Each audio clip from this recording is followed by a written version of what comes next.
hope you're doing really well. My name's Hayley. Welcome back to my channel, or welcome if you are new here. This is SewHayleyJane. I run a sewing subscription box company, so every month I send out beautiful boxes of gorgeous dressmaking and craft fabrics, haberdashery goodies and sewing gifts.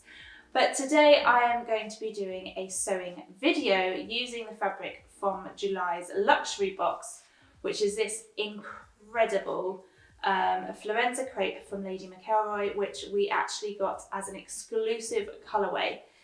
So if you want to hear a bit more about that, check out my video from a couple of weeks ago where I do the unboxing, and you can see all the sort of design ideas that went into this beautiful fabric. But today I'm going to be sewing up the True Bias Mave Skirt, which I will put a picture up so that you can see the pattern. It's a gorgeous gathered tiered skirt. I'm actually wearing one today that I just finished at the weekend in a beautiful, another Lady McElroy, but it was a viscose. So today I'm going to be sewing up the Mave skirt in this gorgeous bright pink. So pink. So I have got all my pattern pieces cut out. The pattern requires I think it was a 2-inch wide piece of elastic, which I have here. Trying to find 2-inch wide elastic wasn't too easy, but I found this at Dovetailed, and I got some in white and some in black. So I got a couple of meters of each. Don't need that much, but I figured it would be good to have in my stash anyway. And yeah, it's really good quality stuff. So onto the skirt. I have cut out a size 20 at the waist and then graded to a 24, I think it was, at the hips. So I cut out the waist piece, the size 20, and then the piece that goes down next is the skirt front and skirt back. So, and this is on all views, across all views of the pattern. So this is the only bit that I've actually graded. So I graded from a size 20 at the top of the skirt front and skirt back piece and out to a 24 where it stops at the hips, and it's perfect. It's a gathered skirt anyway, so it's got lots of ease to it. But it was the perfect fit on my last one, so I'm excited to get this sewn up. We are currently in the middle of an insane heat wave here in the UK, so this skirt honestly is so comfortable to wear. It's like floating around on a cloud. So it's such an easy pattern to sew up. Like I said, I made it at the weekend, so I pretty much am confident I know what I'm doing. So the first thing I'm going to do is sew the side seams of all the tiers. So I've got I'm going for 3 tiers, and the first one that I did had a shorter middle tier and a longer end tier, but I want this one to be longer, so that one finishes around my calves. I want this one to go down a bit longer, so I have extended the length of the middle tier to be the same length or width, you know what I mean, as the final tier, but it's just a little bit shorter so that it goes out that way. I hope that makes sense. But there's loads of different options. So the reason I did that, I probably could have used the pattern pieces, but I took the pattern pieces home with me to cut this fabric out, and I only took home the ones that I had already used rather than the whole pattern. So I've just sort of played around with the quantities.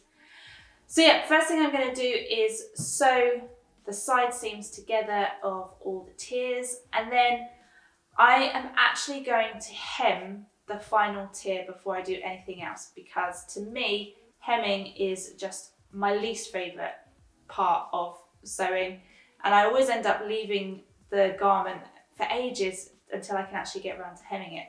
So I'm going to hem the final tier first. That makes it so much easier, and then sew the gathering stitches on the middle tier and the final tier so that I can start adding those together, and then I will finish off with the waistband and inserting the elastic. And that's kind of all it is to it. It's a really gorgeous, quick, so if you're looking for a simple, quick make, a good palette cleanser. So yeah, this is the one. So I'm going to get cracking. So like I said, I've got my sewing machine all set up. I have just rethreaded the overlocker with white thread because it did have black thread, and I think white would be better with this. Yeah, let's get going.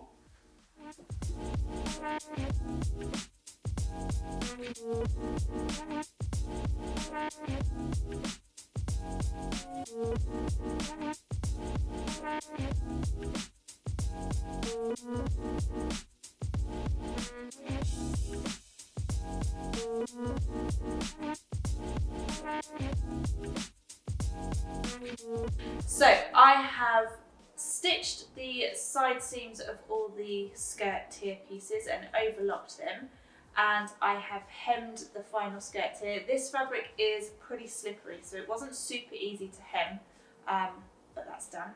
And I am now sewing my gathering stitches. So different pattern companies tell you to do gathering stitches in different ways. Some will tell you to do just one line of stitching, some two, some three. I tend to prefer 2 lines of stitching, either side of the seam allowance stitching line. So I always set my stitch length to 5. The seam allowance on this pattern, I don't know if this is the same for all True Bias patterns, I would assume it is, but interestingly, True Bias seems to favour a 1/2 inch seam allowance, which is a bit different. Most companies go for 5/8 or 1 centimetre.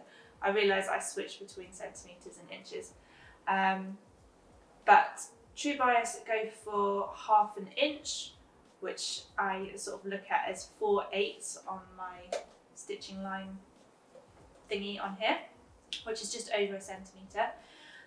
So I tend to do my gathering stitches at 5/8 and at 2/8, so it's either side of the seam line, and then it just makes the gathering nice and even. This is a really lightly gathered skirt. It's not real full gathers, it's quite a light gather.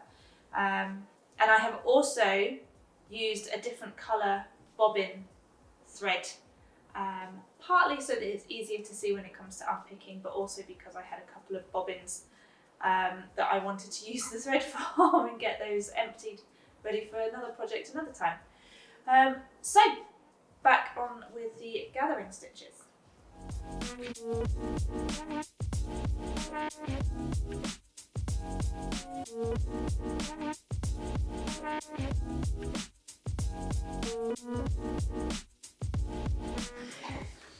Okay, so the gathering stitches are all done now, which always looks a total mess, doesn't it? Because there's threads everywhere.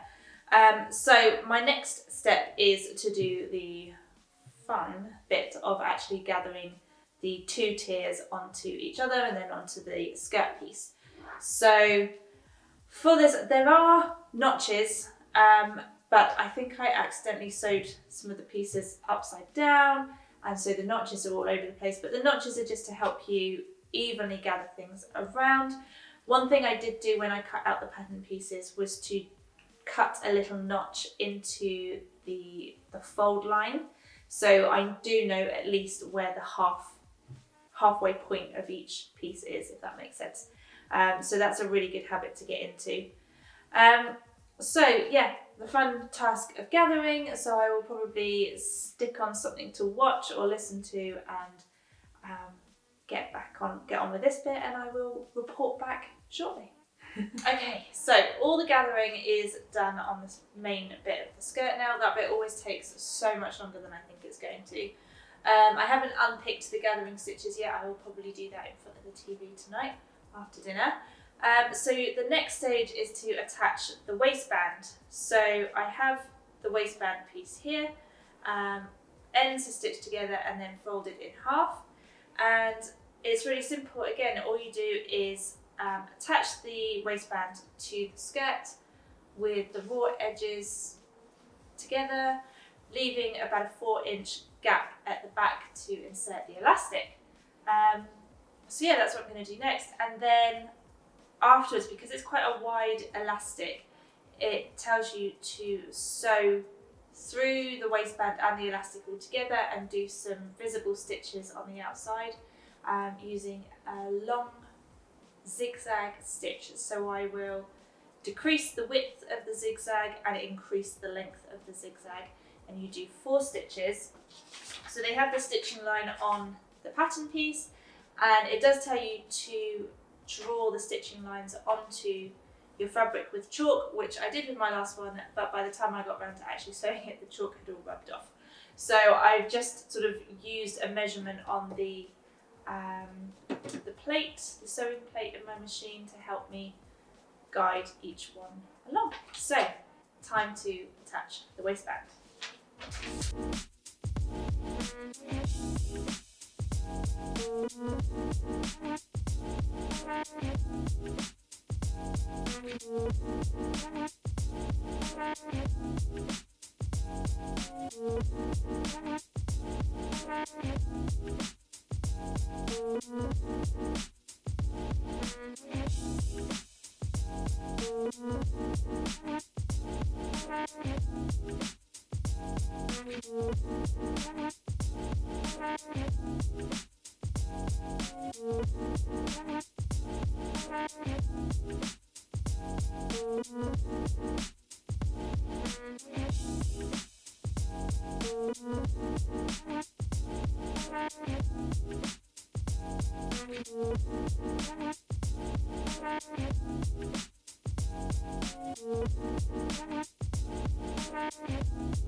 So now I'm going to thread my elastic through the waistband, and I'm going to use a nice big safety pin to help me guide it through.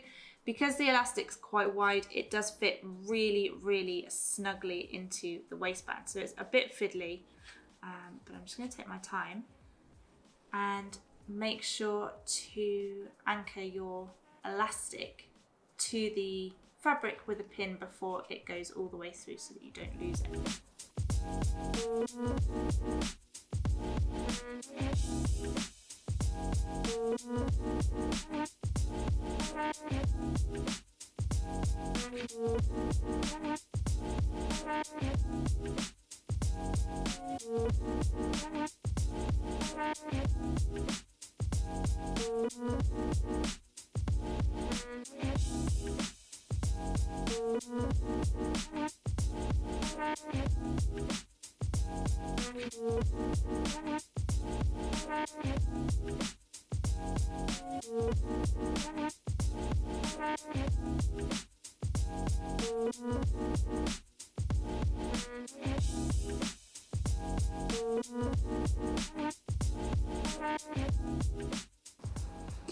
So we have nearly finished. The waistband is all attached and I have overlocked on the inside as well.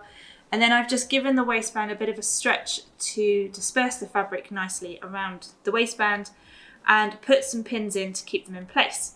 So my next and final job, because I've already done the hemming, so this is the last bit, and this is always a good feeling, isn't it, when you've nearly finished, is to sew 4 rows of stitching through the waistband.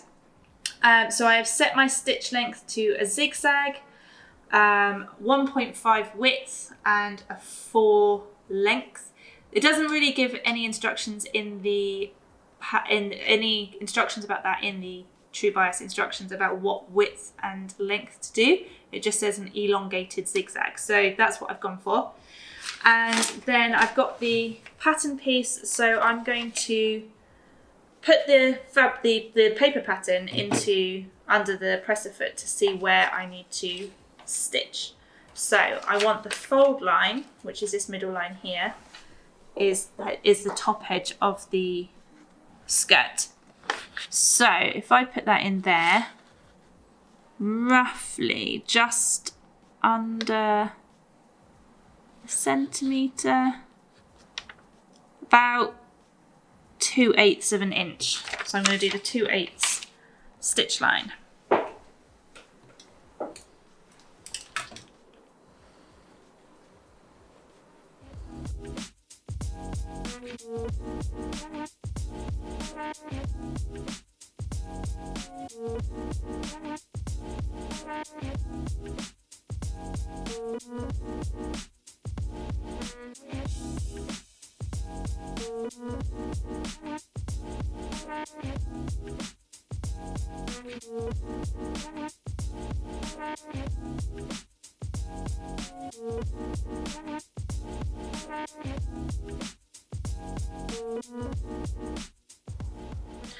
So the next stitch line is here, and if I'm using the fold line as my guide, it is hitting at 2 centimeters. So I'm going to be using this line, 2 centimeter line here, for the next row of stitching.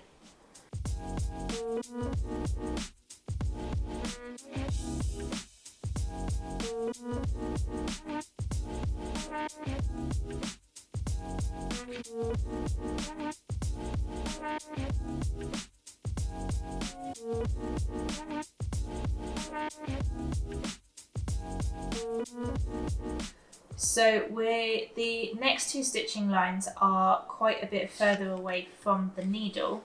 Luckily, my Janome machine has got an extended measuring gauge on the metal plate. If your machine doesn't have something like this, you can use some washi tape. Figure out where you want your stitch line to be and just put some washi tape along where the edge or the seam allowance, or in this case the top edge of the skirt, is going to be. So I can see that my next stitch line is along here, which is 1.5 inches.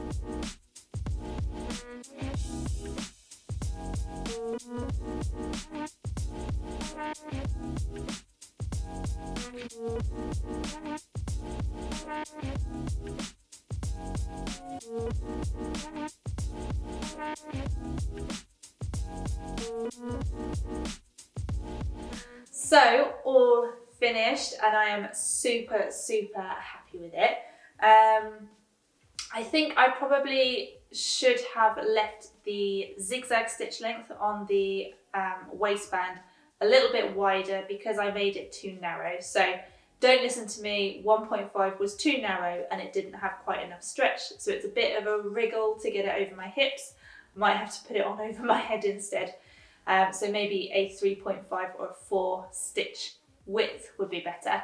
But otherwise, I'm super happy. Hilariously, I don't actually have, currently, I need to get one, a full-length mirror in the studio, which seems a bit silly. So I haven't actually seen the full effect yet, but I think I'm happy with it. I think it might be a tiny bit too long, so I might just take the hem up a little bit. But it's lovely and swooshy and comfortable and perfect for the summer heat. So I hope you have enjoyed watching this video, and I hope I've encouraged you or inspired you to give the Mave skirt pattern a go. Don't forget, subscriptions close on the 25th of July if you would like to get your first box in August. And yeah, if you've enjoyed this video, please give it a little thumbs up, and if you aren't already subscribed, that would be amazing. Thank you so much for watching, everyone. I hope you have a fantastic day, and I'll see you all really soon. Bye.